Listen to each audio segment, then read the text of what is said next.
Scalenes, okay, so now I'm getting into where I might use lotion or oil. I think if I have anything else I might want to do before that.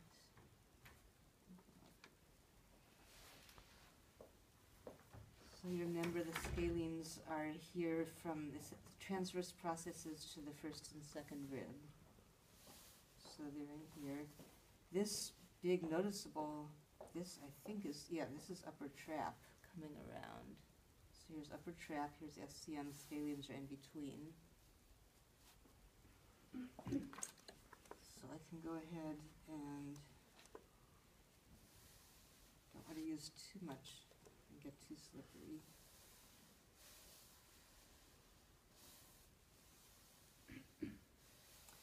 Oh, I was going to comment, I'm not the world's best neck effleurager. I tend to feel an awkwardness. But I've learned, in case this helps any of you, because my wrist sometimes feels like it gets hung up. If I scoot over and maybe pull their head over, it sometimes gives me a little more room. And now I could go slowly and I could feel for, is there anything particular? Is there any little nodules, any little places where I feel a stop or a bump? Like right here, I think there's something. So I'm going to sit on it gently for a minute because I read a little article online about trigger points in the scalenes, that some of them refer to all kinds of crazy places and cause all kinds of odd headaches, backaches, things you wouldn't expect. Can I comment? Please do. It feels like it's like on fire right now. Wow. And it just felt like a little subtle thing under my finger. It didn't feel big from the outside. Yeah, it feels like there's fire. Oh. Does it radiate anywhere, or is it just right there? No, it's just right there. Just right it's just there. a really warm sensation. Oh, thank you. Yeah, please comment anytime there's anything like that. And I'm not pushing super hard either. Now it's trying to run away. I'm trying to stay on top of it. Maybe I want to invite you to take a deep breath.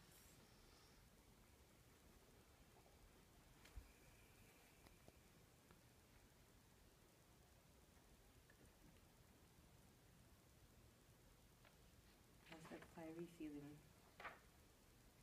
It's still there. From the outside, the point is not nearly as distinct.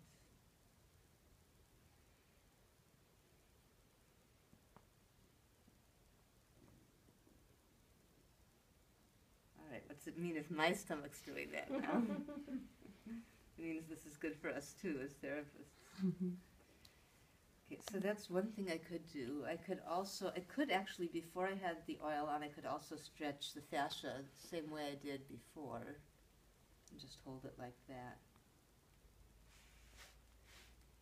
I could also do vibration over there.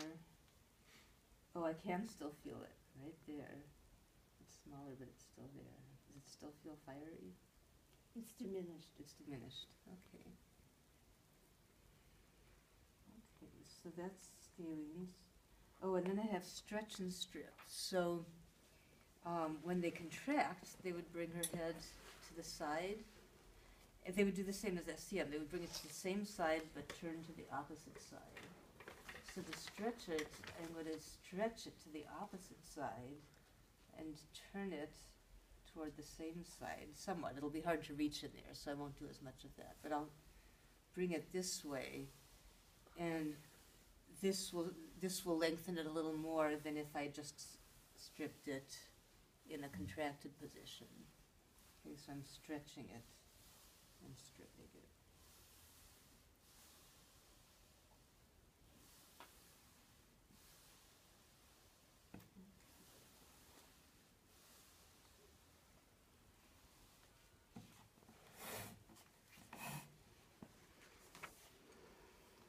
Levators. Remember what I had you all do to make them easy to palpate? Somebody showed me. Melissa's doing it already again. What? facilitated levators. Oh, yes. Drive me nuts. They hurt so bad. So what I want to do to stretch them then is push them down the opposite direction. I know. And because they can be pretty tight, I might want to get way back here and use my body weight. So this would just be passive stretch. And then we could apply a little bit of post-isometric relaxation. That's the PIR on the sheet.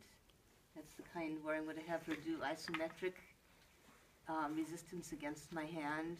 That'll fatigue or relax the muscle, and then we'll re-stretch it farther, like we did on the pecs last week.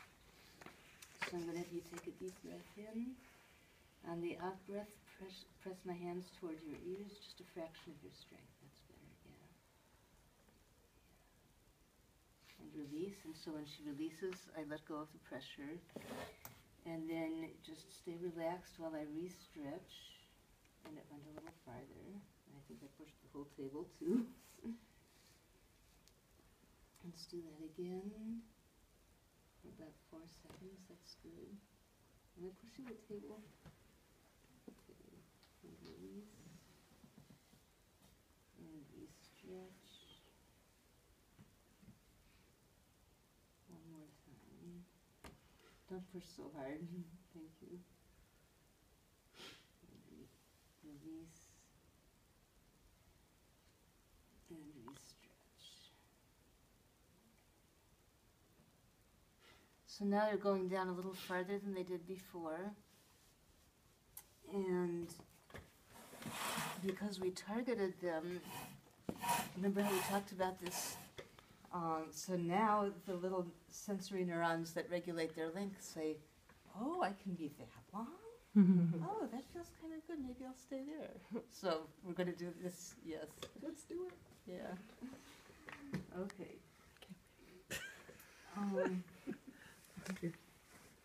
I like this for levators because it's not a place I like to dig. The other main thing that I'll do for them is find that spot where they insert on the superior angle of the scapula. And if the person's prone, maybe I'll do petrissage around there. But if they're supine, I can do the same thing I did on the traps on that knot. I can try to press that tight spot into the bone and just sit on it for a while and try to think, dissolve, dissolve, dissolve.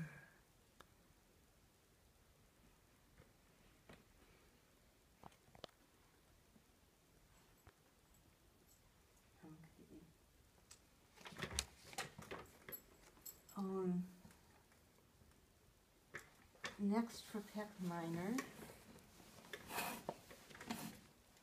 me bring this down a little bit.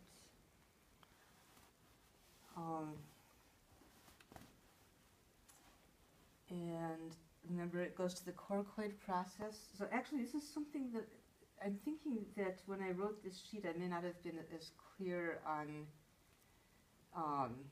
by feel where the two different pecs go to.